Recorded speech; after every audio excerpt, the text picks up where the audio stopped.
కనీసం అంబులెన్స్ను కూడా కనీసం మొబిలైజ్ చేసి ఆ ప్రాంతానికి తీసుకుని రాని పరిస్థితి. బాధితులు ఎవరైతే ఉన్నారో వాళ్ళందరినీ కూడా కంపెనీకి సంబంధించిన బస్సుల్లో తీసుకొస్తా ఉన్నారు, హాస్పిటల్లోకి తీసుకొని పోయే పరిస్థితి. నేను ఒకసారి తేడా గమనించమని అడుగుతా ఉన్నా. ఇలాంటి ఘటనే ఒకసారి మా ప్రభుత్వ హయాంలో కూడా జరిగింది. ఎల్జీ పాలిమర్స్ అనే ఘటన జరిగింది. కోవిడ్ మహమ్మారి ఉన్న సమయం అది. మేలో జరిగింది, మే 2020 ప్రాంతంలో జరిగింది. ఒకవైపున కోవిడ్ మహమ్మారి ఉంది, ఉన్నప్పటికీ కూడా ప్రభుత్వం ఎలా పలికింది, ఎలా స్పందించింది అని ఒకసారి కంపారిజన్ చేయాలి. ఆ ఘటన తెల్లవారుజామున రాత్రి 3:40 తెల్లవారుజామున 3:40కి ఆ ఘటన జరిగితే, తెల్లవారుజామున 3:40కి ఆ ఘటన జరిగింది, పట్టపగలు కాదు.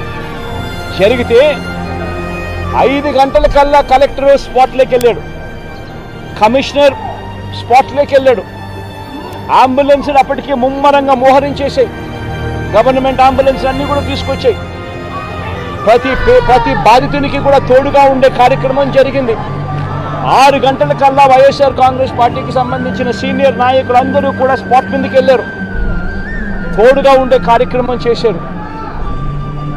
అదే రోజు 11 గంటల కల్లా, మధ్యాహ్నం కూడా కాదు, మధ్యాహ్నం కాకమునిపే 11 గంటల కల్లా ఏకంగా ముఖ్యమంత్రి అంటే నేనే ఏకంగా స్పాట్లోకి నేనే రావడం జరిగింది.